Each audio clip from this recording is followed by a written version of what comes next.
Hoy vamos a conversar de cine, entre otros temas que nos puedan aproximar a esto, porque en Venezuela se ha estado celebrando el séptimo encuentro o muestra de cine chileno y trajimos precisamente a un cineasta chileno, a Andrés Weisbud. Fíjense que hice el esfuerzo por aprendérmelo, no me lo aprendí, leí la chuleta y creo haberlo pronunciado bien, más o menos. Más o menos. Más o menos. Te comiste la L, Weissblut, Weissblut. pero todo el mundo se la come, así que no hay problema. Es un apellido alemán, ¿no? Es un apellido judío alemán, bueno, semi-alemán es Yiddish. El Yiddish es la lengua que hablaban los judíos en Europa, mucho en Alemania, pero también en Polonia, en Ucrania. Entonces, las nacionalidades como las concebimos hoy día no son como eran antes. Entonces, la gente dice judío alemán, que es más o menos verdad, porque en verdad mi apellido viene del sur de Ucrania y mi familia viene de ahí.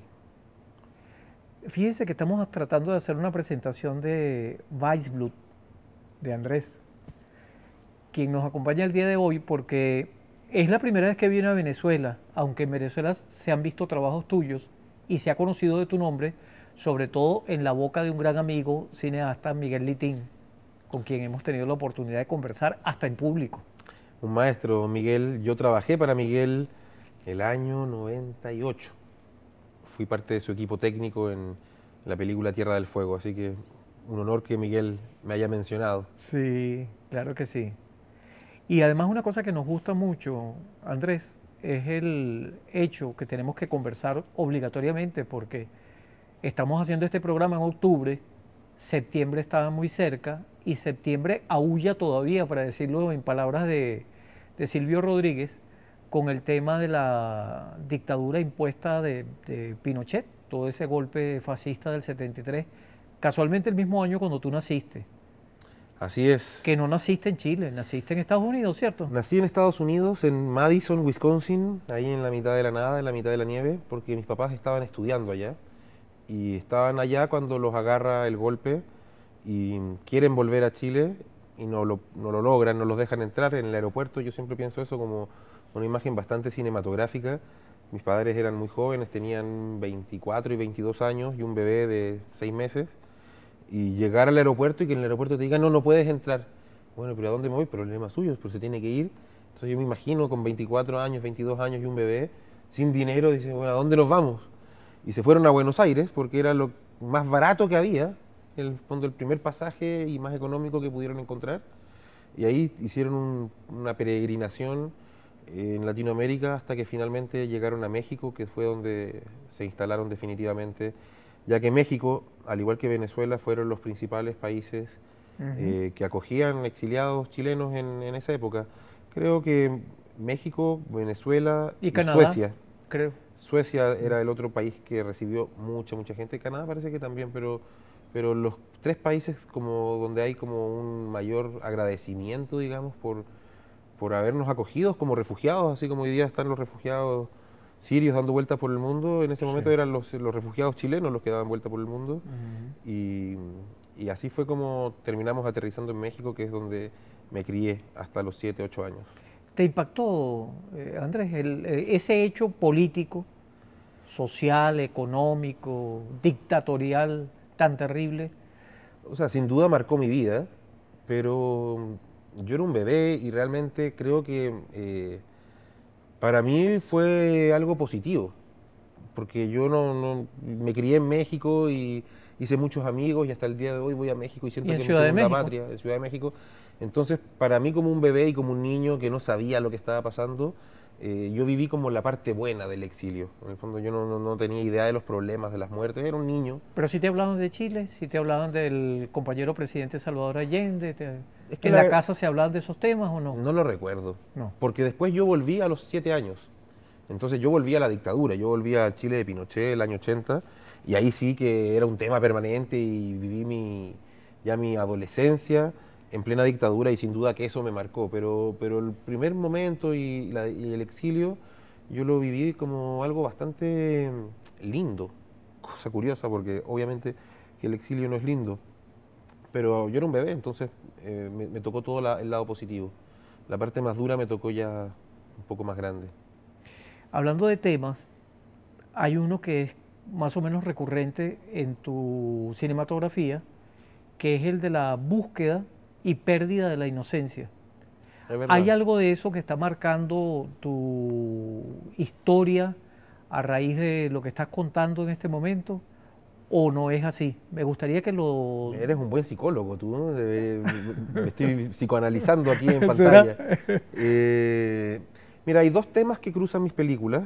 El primer tema que cruza mis películas es la hermandad. Mis tres películas, largometrajes siendo muy distintas, tratan siempre de una forma u otra de hermanos. Dos hermanos enamorados de una misma chica, Ujú. el hermano que se muere y un caballo llamado Elefante, que es sobre dos hermanos que se arrancan juntos con un circo y tratan de convivir y de ser mejores hermanos. No tratan, les resulta ser mejores hermanos. Parten odiándose y terminan queriéndose. Entonces yo creo que ese es un tema que es más transversal en mis películas y sí tiene que ver con esto porque de alguna forma en este mundo de inestabilidad, de cambio de países, de cambios de padres, porque mis papás se han separado y casado 3 veces cada uno. Son inteligentes entonces, No, ¿no? sí, pero además parece que son muy seductores porque cambian de pareja con ¿Qué velocidad. heredaste de eso? No, yo me Dilo porto muy allí frente a bien, las yo me porto cámaras muy bien, yo tranquilamente. soy un chico tranquilo. Sí. Pero sí lo único que hay estable en mi vida es mi hermano. En el fondo, en este mundo de cambio de países, de no tener abuelos, después sí tener abuelos, después que se te mueren los abuelos, que se cambia tu papá, que tu papá vive en otro país. Lo único que permanece ahí siempre era mi hermano. Y yo creo que ese tema, yo creo que es el tema principal de mis películas, que tiene una herencia de eso. Lo de la pérdida de la inocencia es verdad, que, que de distintas formas las tres películas, pero sobre todo Los debutantes y Un caballo llamado Elefante, tratan sobre la pérdida de la inocencia. Y no me había sentado a pensar qué diablos pasa conmigo Mira, te en vamos a eso. dejar unos segundos para que lo pienses. Vamos a identificar la señal prestadora de servicio. Piensa un ¿Qué poquitín es con eso? eso. Es la señal prestadora de servicio, el canal donde se transmite este programa Ah, vamos a un a comercial del esta canal. hora también. Ah, ok.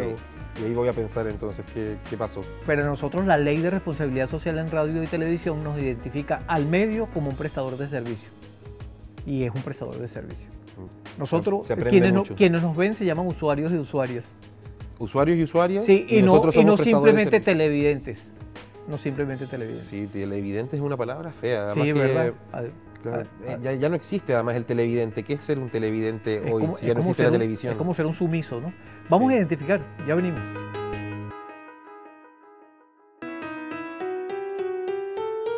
Seguimos aquí conversando con Andrés Weisblut. Cada vez mejor, ¿no? Muy bien, muy bien. Cada vez más claro. Él es cineasta chileno, está de visita en Venezuela. Muy grata la primera parte, por eso ustedes se han quedado allí sintonizándonos, viendo, disfrutando de esta conversación y vamos a seguir conversando, porque tú, autopsicoanalizado, porque yo no hice nada sino echar un empujoncito chiquitico, vas a seguir diciéndonos sobre ese tema. Sobre la pérdida de la inocencia. Ajá. Por ejemplo, un caballo pierde la inocencia cuando lo obligan a llamarse elefante. No, ese pobre caballo tiene una crisis de identidad. Y bueno, yo creo que eso también tiene mucho que ver con los temas de cambio de país, de dónde soy. Que yo nací en Estados Unidos, me crié en México, soy chileno, estudié en Cuba. ¿Cuánto Entonces, tiempo estudiaste, por cierto, en la escuela de San Antonio de los Baños? 2 años estuve allá. En esa época duraba 2 años, ahora dura 3. ¿Quién era el director de San Antonio de los Baños, te recuerdas? El director era Lisandro Duque. Ah, Alessandro Duque. Es que cuando yo llegué no había director. Mm. Yo llegué y hubo como un vacío, porque había sido Orlando Senna. Ah, claro. Pero yo llegué y ya Brasilero, no ¿no, estaba Orlando? Sí, brasileño. Sí. Y entonces estuvimos como 6 meses sin director. Y después llegó Lisandro Duque y la verdad es que no lo veíamos mucho. Él estaba ahí en las esferas políticas y todo. Entonces yo como que nunca lo conocí mucho a don Lisandro. Conocí más a Fernando Pérez, que ese yo puedo decir que fue mi gran maestro en la escuela de San Antonio, que un gran director. Yo creo que acá en Venezuela tienen que haber visto varias películas de él. Sí, claro, claro, cómo no. Él fue como la figura central de mi formación allá. Mm. Y en Cuba fue donde perdí la inocencia, justamente.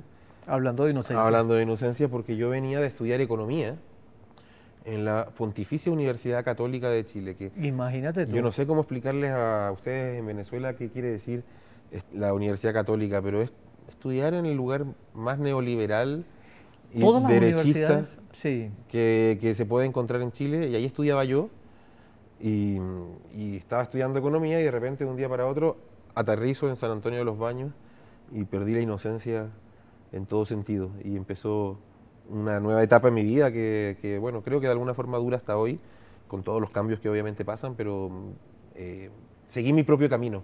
Antes estaba siguiendo, no sabía qué camino estaba siguiendo, tal vez el camino al que te llevan los padres. Tú deberías estudiar esto. Yo estaba confundido, un poco perdido, y, y creo que ahí empezó mi independencia en Cuba.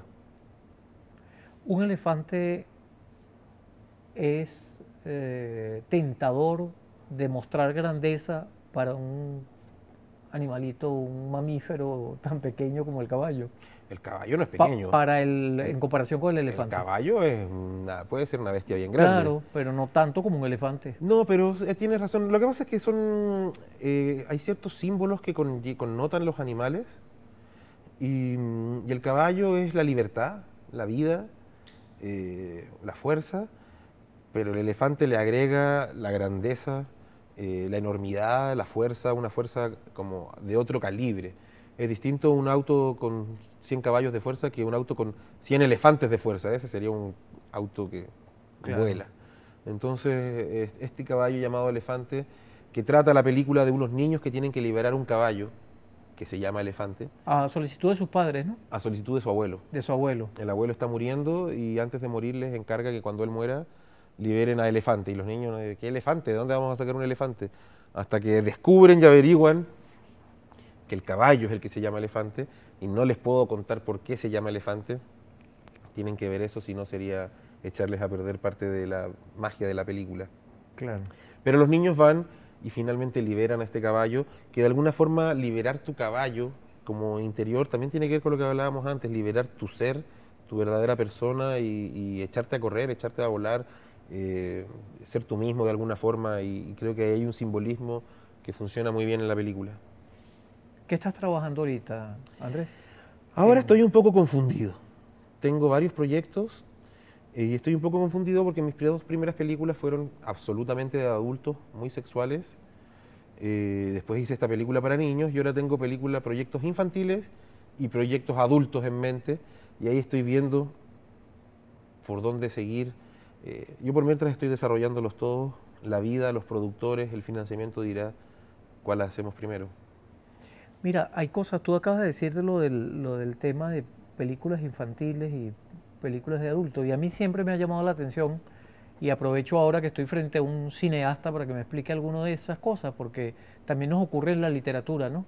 Hay gente que dicen que escribe literatura infantil, pero hay gente que se niega, a pesar de que sus textos parece que llegan más fácilmente a niñas y niños, se niegan a veces a decir que escriben para niños y niñas, escriben para todo el mundo, y cae en manos de niños y los niños se sienten cómodos con esa...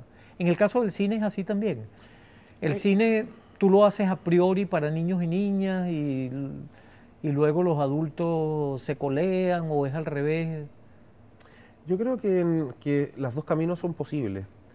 Hay películas o libros o música, arte en general, que tiene la capacidad para abrazar a todo el mundo, y hay obras de arte que tienen un público más restringido por una razón u otra. Entonces creo que existen los dos caminos, las dos formas son posibles.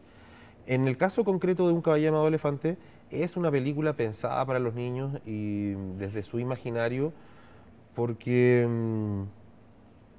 de alguna forma la mirada que presenta del mundo es una mirada infantil Mm, y ve los ojos con los ojos de un niño. Y en ese sentido hay adultos que ya perdieron ese niño que tienen dentro, que la película de alguna forma busca volver a despertar, pero ese niño que alguna vez fue ese adulto está dormido muchas veces, y el adulto no conecta de alguna forma con esa forma de mirar, ya está su visión un poco maleada, un poco destruida por la adultez, si pudiéramos decirlo así, y entonces no se permite conectar. Hay una Entonces, en ese cosa, sentido, la película es más infantil o está pensada para los niños, pero sin duda que es abierta para todo el mundo.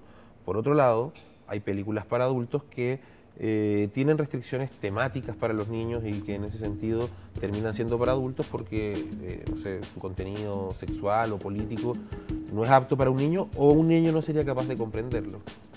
hay una cosa que te asustó y que nos lo dijiste tras cámara, antes de comenzar el programa, que es el asunto de la retrospectiva, porque se exhibía una retrospectiva y ahí está como la confrontación entre el niño y el viejito Andrés. Vamos a conversar de eso después de identificar a nuestro prestador de servicio. Ya volvemos.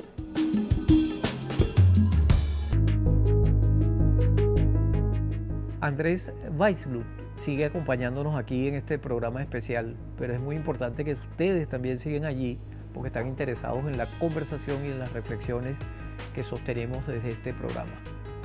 Andrés, habíamos dicho que tú habías expresado como una especie de susto porque te sentías que te estabas poniendo viejo porque hay una retrospectiva de tus películas y que al mismo tiempo, bueno, te sientes un creador haciendo tantas cosas en plena adolescencia, como realmente es lo que ocurre en este momento, que seguramente estás como confrontado con esas dos realidades, en las que se pierde la inocencia también, por cierto, para seguir ¿no? con el tema anterior.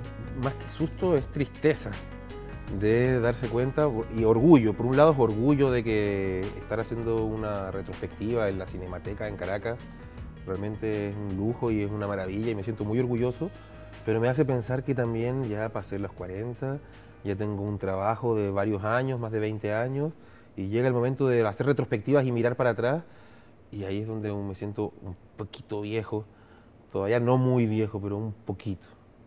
Así que eso es lo que me está pasando. Y claro, y eso genera también cierta confrontación interna o confusión interna sobre qué seguir haciendo, qué caminos tomar después de este camino para atrás. En el fondo la retrospectiva te obliga a poner en perspectiva las cosas. Y eso es interesante y es lo que asusta o da también un poco de temor. ¿Te tocó en la trayectoria de países que visitaste? Y naciste, imagínate, en los Estados Unidos, pero pegas un brinco a México, que hay mucha gente que busca pegarlo de México a los Estados Unidos, incluso lo hacen por vías de esas que llaman generalmente en el campo fronterizo ilegales. Y tu paso para México te va acercando además a como a una trayectoria geográficamente progresista. Eso tiene efectivamente ese impacto en tu vida. Tú sientes que el haber seguido esa trayectoria, incluso haber escogido una escuela. ¿Por qué escogiste, por ejemplo, San Antonio de los Baños y no una escuela muy prestigiosa también en materia cinematográfica como la Argentina? La verdad es que el azar. Yo estaba estudiando economía en la Universidad Católica y estaba deprimido y aburrido y perdido. Es que es para deprimirse estudiar en una real y pontificia. Sí, no, estaba realmente confundido y perdido ahí en la universidad. Y ofrecen becas para estudiar cine en Cuba. Yo veo en el diario que están ofreciendo becas para estudiar cine en Cuba. Y fue, bueno, voy a postular. Y postulé, hice 3 pruebas, me seleccionaron. Fue, bueno, me voy, pero me hubieran ofrecido la beca para estudiar poesía en Caracas, también me habría postulado. Yo lo que quería era arrancarme. Y bueno, resultó que me fui, que me seleccionaron y encontré mi vocación. Ahí, en retrospectiva, encontré y me dijo gente, me mostraron papelitos de cuando niño que yo decía que iba a ser director de cine, pero yo lo tenía totalmente olvidado y borrado. Así que la verdad que no es que yo elegí Cuba, Cuba me eligió a mí y eso fue el momento en que mi vida se torció. Yo iba para un lado y cambió mi camino totalmente. Ahora, sobre el comienzo de tu pregunta sobre esta transición geográfica, claro, donde parto en Estados Unidos, termino en Cuba y ahora termino en Caracas, digamos, en este momento. Estados Unidos realmente fue un periodo muy breve de mi vida. Yo estuve hasta el año de vida en Estados Unidos y realmente no siento que yo tenga ninguna conexión muy especial con Estados Unidos. Y a mí lo que me gusta es Latinoamérica. Muchos amigos me dicen que se van a ir a estudiar a Europa, que se van a ir a estudiar. Yo, ¿pero qué van a hacer a Europa? Europa es muy aburrido. Parece que no conocen Europa. Europa es gente, con todo respeto, aburrida. y países demasiado limpios, demasiado ordenados, demasiado aburridos también. A mí me gusta Latinoamérica, así que sin duda que prefiero haber estudiado en Cuba que haber estudiado en cualquier lugar de Europa, Estados Unidos. Y Argentina, bueno, sí, es verdad, Argentina era un buen lugar y es un buen lugar, pero el destino me trajo al Caribe y eso fue muy bueno. De hecho, también aprendí a bailar salsa, yo no tenía idea, yo odiaba, yo era rockero, yo llegué con el pelo largo y muy rockero a Cuba y nada, no había rock, no había ¿No te nada. encontraste con Abel Prieto, por ejemplo, que era también No, muy rockero, no, ministro de nadie. la Cultura? No me encontré con nadie. Estaba con puro gente que bailaba salsa todo el día y pasé un año tirándome los pelos, negándome a bailar y a entrar al ritmo tropical y caribeño, pero ya el segundo año me aplatané, cambié mi forma de vestir, me vestí como cubano, solté las caderas un poco y aprendí a bailar, así que creo que fue muy bueno haber pasado para allá, porque si hubiera ido a Argentina, habría seguido rockero y no habría encontrado esta conexión con mi cuerpo que el Caribe te entrega. Y ahora estás en Venezuela. ¿Te trajo el destino o tú decidiste este destino, venir a No, Venezuela para me este, trajo el destino, me trajo la Embajada de Chile. En claro, que verdad, es parte del destino, que por es parte supuesto? del destino, exactamente. La Embajada de Chile que organiza esta muestra de cine chileno y yo no sé por qué diablos se fijaron en mí, pero yo feliz de estar acá y decidieron hacer este foco en mí, esta retrospectiva y nada, feliz, muy orgulloso y aquí aprovechando de conocer Venezuela. Claro. ¿Y con qué te vas? ¿Qué vas a meter en tu mochila para cuando regreses? ¿Qué vas a meter de Venezuela, de las relaciones con el pueblo venezolano? Yo creo que principalmente la gente, llevo poco tiempo, pero la gente es muy cálida, es muy inteligente, es muy buena onda. Realmente acá hay un nivel cultural y un nivel intelectual, hay una formación que se respira en todas las personas y yo creo que eso es lo que más me llevo para allá. Seguramente también alguna botella de ron. Me dijeron que chocolate rey tenía que comprar, no lo conozco, iré a El cacao buscarlo. venezolano es maravilloso en general. Así No, que claro, un poco de ron, un poco de cacao, creo que me voy a llevar también. Para claro. no solo llevarme Y a lo mejor te cosas puedes, espirituales. y a lo mejor te puedes llevar cocuy, que es una penca. ¿Qué es eso? Cocuy es una penca. ¿Qué es una penca? Una penca es una planta de esas que salen en zonas xerófilas, en zonas áridas, en zonas muy secas, ¿Y en hay zonas zonas como secas en Venezuela? desérticas. Sí, claro, se produce de allí un licor que es bastante, que es además identificación nuestra, tradicional venezolana, y que deberías entonces probarla. Probarlo. No estamos haciendo comerciales a licores porque no los debemos hacer, pero sí a nuestra tradición y a nuestras costumbres venezolanas. Cocuy. Cocuy, si te lo vamos Me vas a a regalar una mostrar, botella. claro, para que Buenísimo. conozcas y sepas de esos sabores exquisitos de la patria de Bolívar. Muchísimas gracias por habernos acompañado, Andrés. Muchas gracias a ti. Una palabra en 30 segundos que resuma.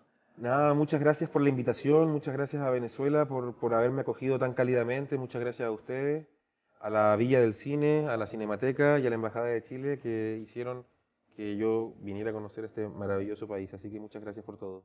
Y a ustedes tienen que ir a ver las películas, no es que se van a quedar allí aplatanados, como dijo él, que nosotros diríamos achantados, esperando que las películas lleguen a ustedes. Búsquenlas, búsquenlas en el cine de Andrés. Muchas gracias. Lo pueden encontrar en andresweisblut.cl en internet. Es difícil de escribir mi apellido. No, pero lo vamos a escribir en los caracteres. En los caracteres, bueno, Claro. andresweisblut.cl o andresweisblut.com.